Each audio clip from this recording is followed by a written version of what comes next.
Hello, this is Ray with Get Real Ray, a place and space for life and business tips from this creative soul to hopefully inspire you on your journey, or at the very least provide you with some laughs. And so let's get real. Let's get real about some things I wish I had done differently or wish I knew before I started house sitting. Okay, so we are just a couple months shy of my 1.5-year anniversary of house sitting. And I personally prefer to do house sits for retirees. I find the homes are cleaner. The setup of the home is, they usually have furniture where it's built to last.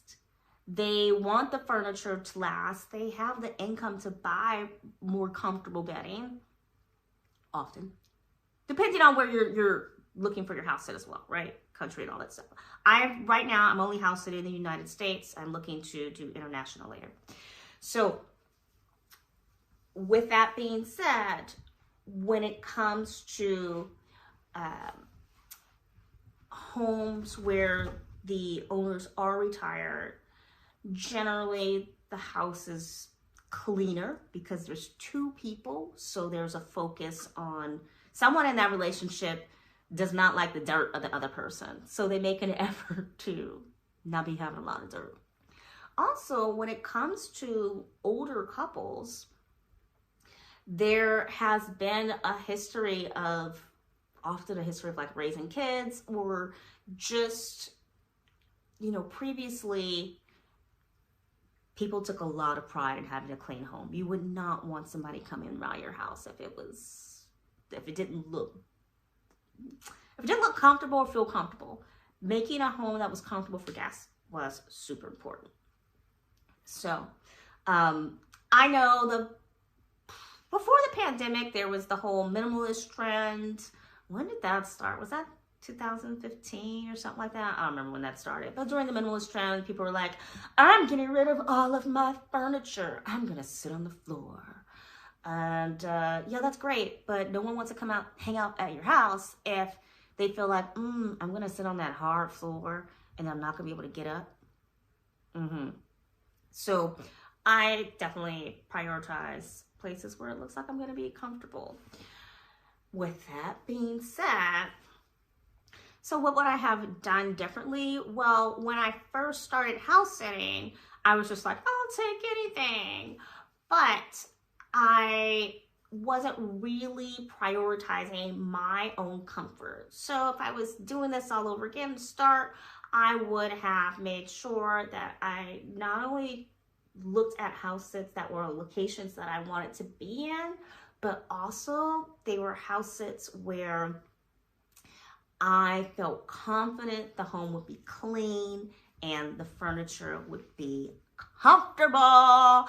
Because I have to say, it really is no fun sleeping on somebody's leather couch because the memory foam mattress is too soft and you wake up, you like drowning in it, and it's pushing your joints all out of shape. It's just, ooh. So yeah, I definitely would have learned to study the photos more carefully. And I would have not taken long house sits right away. Why? Well, in addition to being unsure about the comfort of the furniture, being on a long house sit where you don't like the pet or the Wi-Fi is not as good as they said it was, or it's just a pain in the butt to park or get to the grocery store.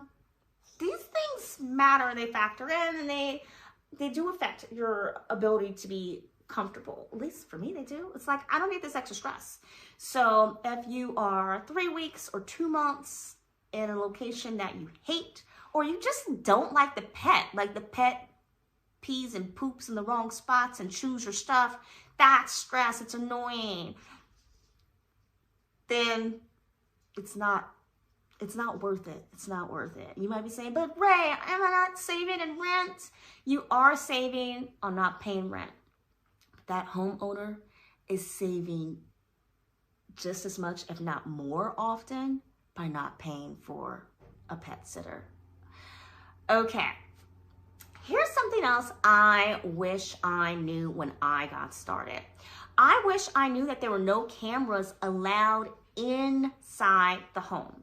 So I did one house sit where, actually my very first house sit, the homeowner had said to me, yeah, the last sitter left the door open and we wound up getting flies or something like that. So if the dog needs to go out, you do need to get up and open the door. I was like, okay, no problem.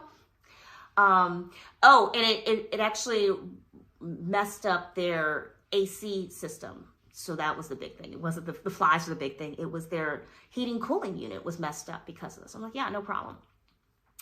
And getting up and opening that door constantly was actually rather annoying. So I know why I know why that sitter did it. But I found myself saying later, well, how did he know that the door was left open? And it was a couple days into the sit where I saw, oh, there's a camera. Maybe the camera was unplugged. Maybe it wasn't. I don't know, right? He could have realized that the unit doesn't work and then called her and said, hey, did you have any trouble with the air? Did you leave the door open? Maybe she was like, yeah, I left the door open. Yeah, I don't know. Or maybe he could see from the camera, right? So Trusted House Sitters is the platform that I use.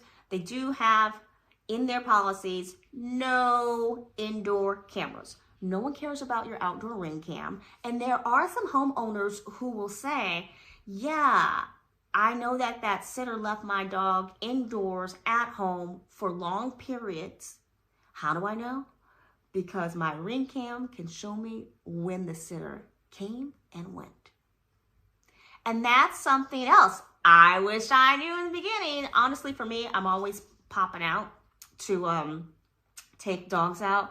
But I did have one house sit where there was a cat and the homeowner wanted to have cameras plugged in the home so she can see her cat. And I was like, no, that's against policy. Plus her cameras make noise with motion. And I was like, no, I'm sorry. I cannot do that. You need to unplug your cameras. And we kind of went back and forth about it. So finally I won the camera debate. And I remember getting a text from her like, hey, thank you so much for watching my cat, da da da da da. And I'm thinking, this is a little strange. I'm getting this text like 30 minutes after I left the house. Does she know I left the house? How does she know I left the house? This is weird. And so I then realized I need to be crystal clear on when I'm leaving and make sure the homeowner is comfortable with the time I say I need to leave. So right off the bat now, when I book a house sit, I ask them, or I'll tell them like, I have another house sit and I need to be there by 5 o'clock or in the afternoon, what have you. And they will let me know, oh, if it's something that is a conflict, they'll just let me know, okay, well, you can leave the key here, or I'll have my neighbor come and walk the dog in the evening. I'll have someone else feed the cat, or, oh, no problem, great. So it is important to be clear on those things up front and get it in writing. So if you do that video call and afterwards you said, okay, well, they told me it was okay that I leave at this time, send them a message back. So good chatting with you. Or even when you are, you know, a few days before the house sit, you do your little check-in. Hey, I'm looking forward to meeting you or meeting your cat or dog, whatever, your fish, your horse on this date. I'm planning to arrive around this time. And just a reminder, I'll be departing around this time. Yeah. One thing that I also wish I had thought of back in the day, but I do now, is I ask people about their flights. So when is your flight getting back? Not everyone flies out. Some people drive. But that's important. And I also want to take into consideration if it's an international flight. If I know I have another house sit lined up and it's far away, then I want to make sure that homeowner knows that. So I do have another house sit. If there's any kind of issue with your flight, do you have somebody nearby that can assist if need be? If their flight gets canceled, that happened to a homeowner. Their plane was like, nope. Not only is that flight canceled, that plane's not going to be prepared for 2 days. And so I had to take their dogs to a border, and I felt so bad. I love those dogs. I was like, I won't go anywhere. I'll be here with you guys. But then I realized that's just weird. I mean, if I wasn't already planning to go see family, then I could have, or, whatever. I actually did have an important commitment that I was supposed to stick to. So I'm glad that they were like, oh, just take the dog to the border. But still, it's something that I wish I had thought about in the beginning. I was lucky. There weren't any issues with flights being canceled, but there could have been.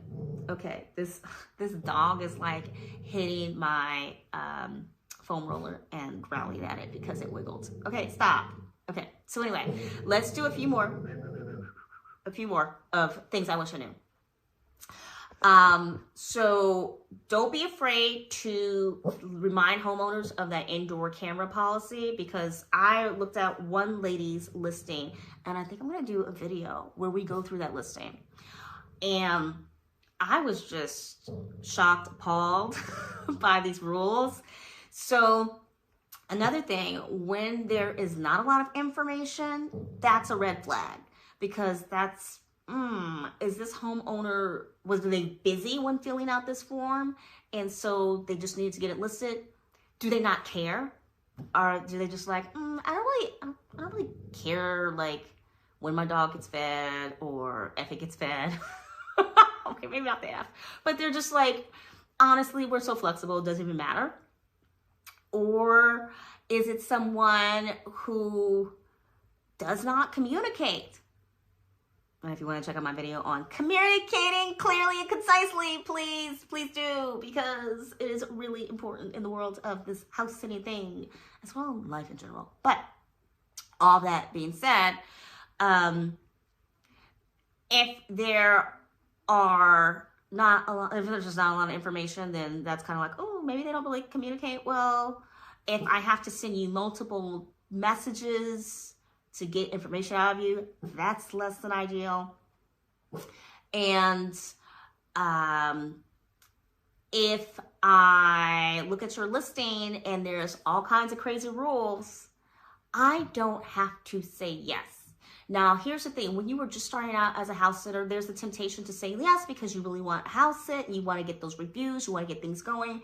But if it's anything that you feel like, ooh, if you find yourself going, I think I can, don't. Just don't look for another house sit. Look for those low application house sits.